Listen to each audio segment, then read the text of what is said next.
Hey guys, welcome back to the Music Hole. My name is Cole and I'm very excited for today's video because this is my first 4K video. So let me know in the comments whether you think it's worth it or not. But anyway, I'm also excited because we're talking about one of my favorite alt-rock bands from the 80s, Dinosaur Jr. And by the way, just look at that album cover. It's so gorgeous. I love it. But anyway, so this is You're Living All Over Me from 1987. It's just such an alt-rock, indie rock, noise rock masterpiece, in my opinion. You know, Jay Mascis and Lou Barlow just really hit it home. So I'm excited to talk about it and share my thoughts. So let's dive in with track number 1, which is called Little Furry Things. Or is it Fury Things? I'm not sure.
I just love the beginning of this song. It's just so intense, but somehow it works, right? It's noise rock, but with enough care and thought put into it, so it's not too crazy. So I love the beginning of this song, but lyrically, you know, it's the same old kind of like, here's a girl who is totally unattainable, and yet she's probably like giving all of these guys hints that, you know, maybe she's interested in them, or maybe she's not.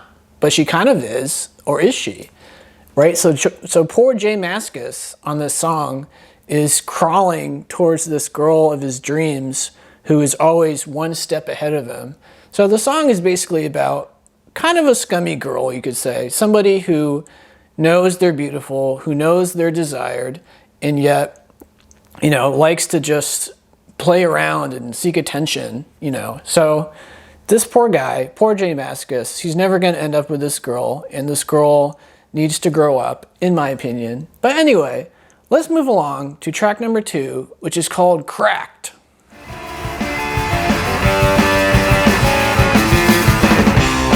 on, man, come on, set me free, pay for my crime. Come on, man, come on, rescue me. Just this last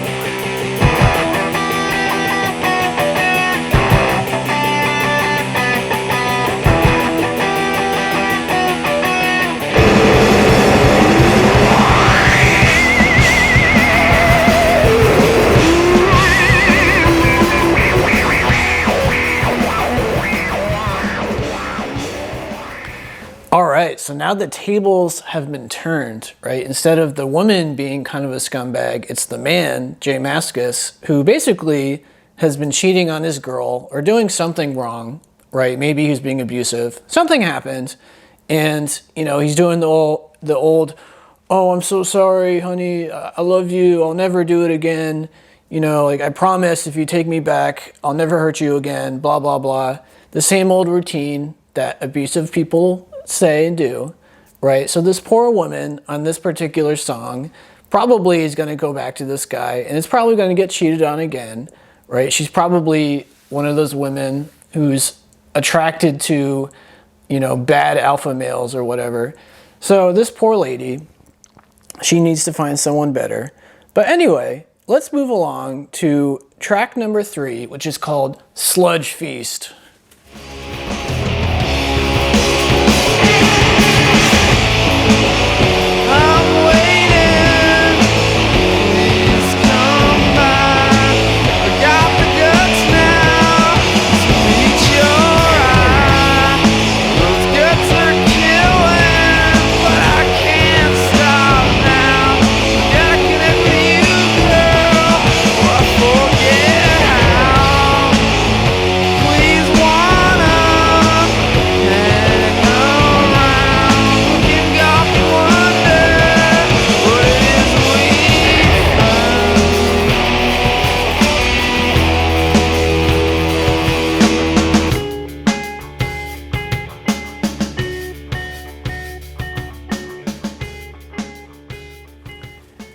So I love this song. I especially love how Jay Mascis sings it, because it kind of works with the lyrics in the sense of you've got this guy who's really anxious. He's probably shy.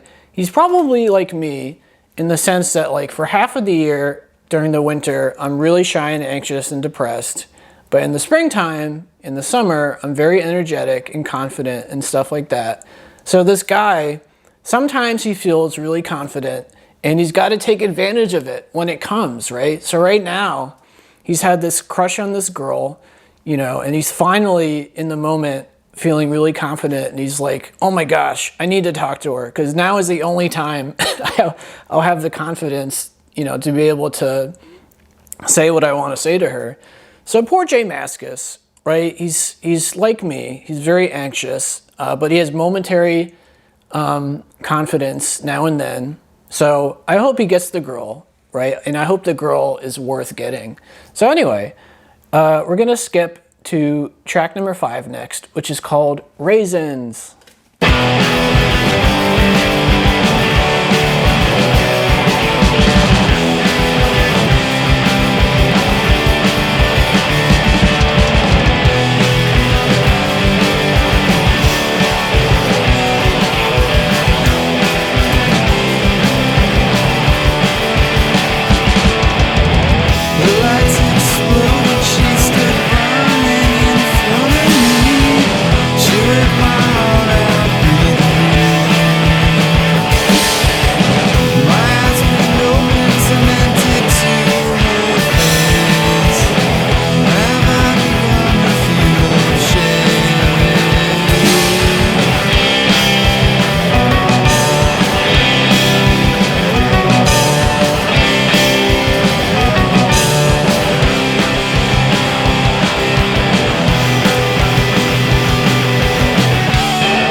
Yeah, so this album is just all about relationships, apparently. I mean, it is called You're Living All Over Me, which says a lot about that. But anyway, so this song is interesting because, again, we've got a guy who, you know, the girl left him, I guess, for whatever reason.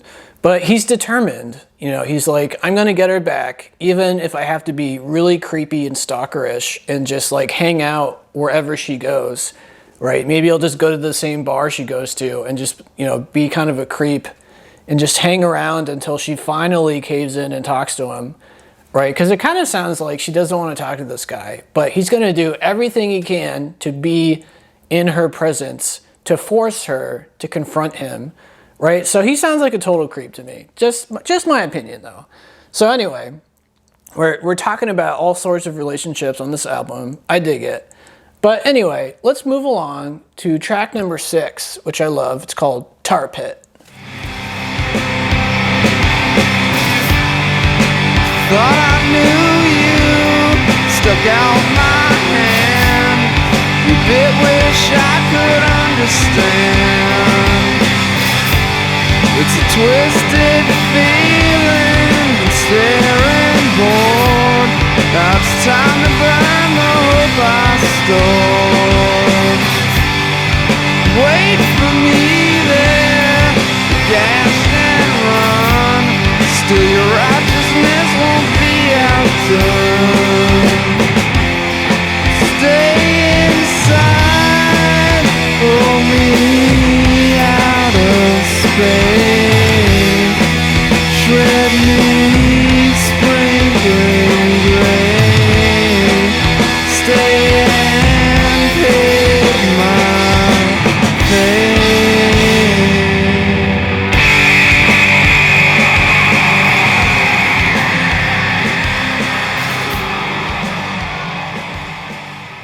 I love, love, love Tarpit. It's such a fun song to listen to for all the guitar work. And, you know, here we've got yet another version of a crush or a relationship kind of thing, where basically this guy had a crush on a girl, and he kind of assumed all these things about her, like maybe she's really nice and really sweet and, you know, maybe kind of shy.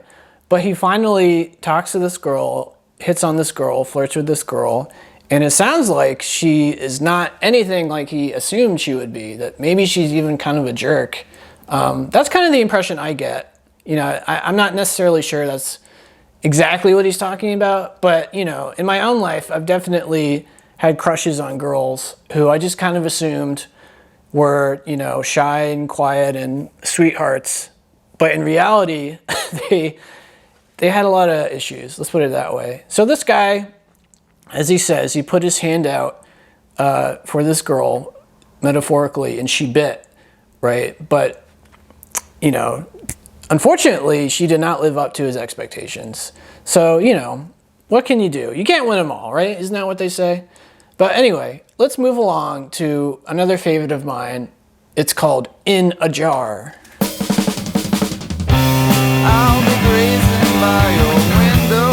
Please come pat me on the head. Just wanna find out what you're nice to me for. When I look up, don't think I don't know about all the scabs you dread. It's hard to stomach the gore.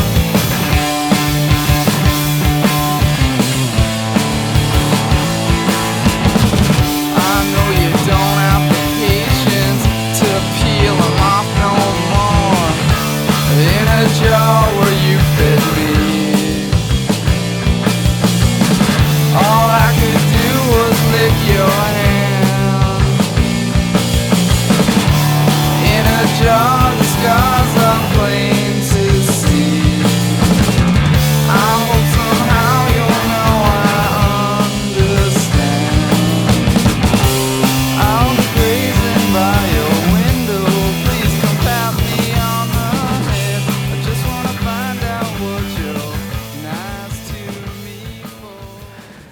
Yeah, I love the drumming on this song. It's so much fun. And here we've got a situation where the woman has all the power in this relationship, right? Here's the power dynamic, the woman and the man. Basically, the man has no idea why a woman of this caliber is interested in him at all. So he just kind of goes along with it, and he's trying his best to keep her, right? So he's in a jar, so to speak, in the sense of like, she's got him in a jar. You know, she's gonna make him do anything at all that she wants because she knows he's gonna do it, right? It doesn't matter what it is. He's gonna try to keep her around, and the only way to keep her around is to do anything she tells him. So this poor guy is trapped in a really unfair dynamic in this relationship where basically she doesn't really think much of this guy. She's just gonna exploit this guy. She's gonna use this guy. She's probably gonna break up with this guy at some point after she's done having her way and having her fun. So poor Jay Mascis, you know, he can't find the right girl, man. It's tough. It's tough out there. I know. But anyway, let's move along. I forgot the next track, so let me just double check. So we're going to talk about track 8 next, which is called Lose. Can't believe a single word I said, and every subject's only one that's dead, and there's nothing from my side. Just for self-despair, I began back to hide.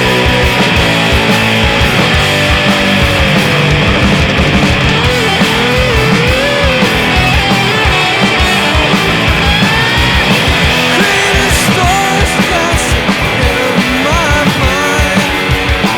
Must be no better way to pass my time. I think the focus just belongs to me. Selfish moron, I know I'm nothing to believe.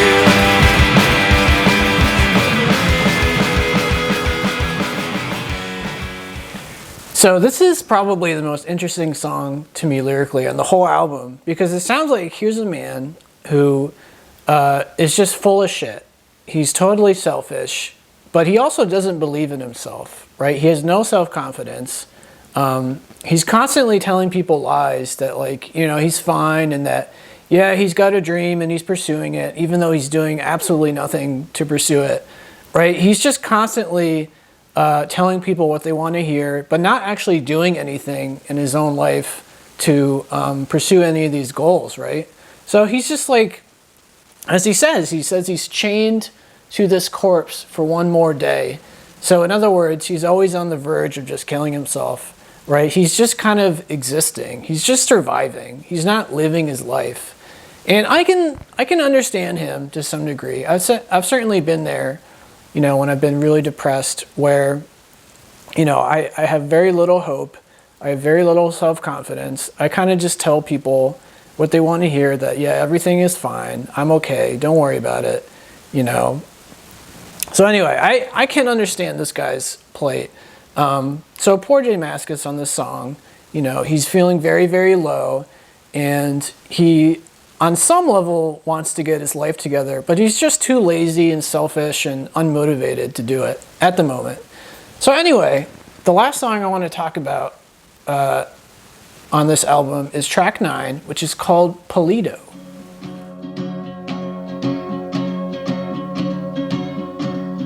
Not an innocent, I've made my place. Subtle taunting smirk that's always fixed upon my face. Walking weakness, hope I die without a sound. I'm a little boy with my feet nailed to the ground. Though I'm guilty, my stomach always hurts. Milking your attention for the little it is worth. I'm turning around her every day. I'm really turning now to stay. So I really, really like this song lyrically as well, because it reminds me of our current predicament with, like, the incels of the internet. So in other words, here's a guy who's trying to say, like, he's a nice guy, right, to all the women, but he knows deep down he's kind of scummy. He's one of those people who says they're going to be a friend with a girl, even though deep down they have a crush on him, and, you know, they're just waiting and hoping for the girl to finally fall in love with them. So their friendship is totally bullshit, right, in other words. So this guy, you know, he says, I'm not an innocent, I'm totally guilty. So he's portraying himself as this nice guy, but in actuality, he's kind of an asshole, right? If he really is honest with himself, like, he puts on this nice guy facade, but he's really a jerk. So I think this is a pretty relevant song today with the incel thing, as I mentioned. You know, it's basically a group of people online who are the nice guys who aren't the nice guys in reality. But anyway, so that's the album. You know, again, it's just the guitar hooks, the melodies, the singing. I mean, especially the singing. J Mascis has this really cool kind of, like, almost lazy style to the way he sings. That's just so, it's just so good. It somehow it just works. You know, I don't know why it works, but he pulled it off. So I love his singing, you know, in Dinosaur Jr. As a whole. But anyway, the whole album is just very consistent. You know, it's just one of the best alt-rock albums from the 80s, in my opinion. I think it's aged very well. And then, of course, on top of that, you've got the killer album cover, which is always a bonus. But anyway, hopefully you thought it was interesting. You know, hopefully you enjoy it. So let me know in the comments, as per usual, what you thought about it. Did you like it? Did you hate it? You know, whatever you have to say. And if you enjoyed this video, please like and subscribe. It would really help me out. But yeah, that is Dinosaur Jr. Check him out and have a good one.